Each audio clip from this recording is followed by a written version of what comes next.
I'll show you how to share and link posts from Threads on Instagram. Threads is a companion app by Instagram that focuses on real-time conversations, and it allows you to easily share content back to your Instagram account. Here are 2 ways you can share and link your Threads posts on Instagram.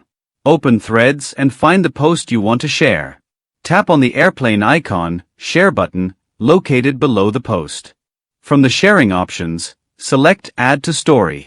This will take you directly to Instagram, where the post will appear in the story editing mode.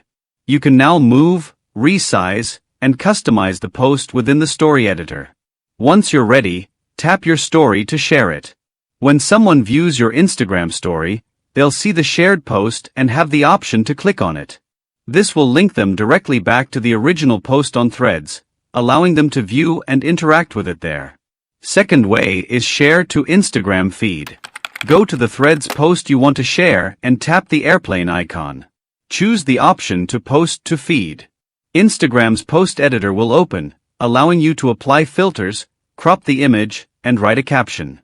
Customize it as you like, then tap Next to proceed. Once you've finalized your post, tap Share to post it to your Instagram feed. The post will appear on your Instagram feed, and right below your username, you'll see a link labeled View on Threads or via Threads. When users click on this link, they will be redirected to the original post on Threads.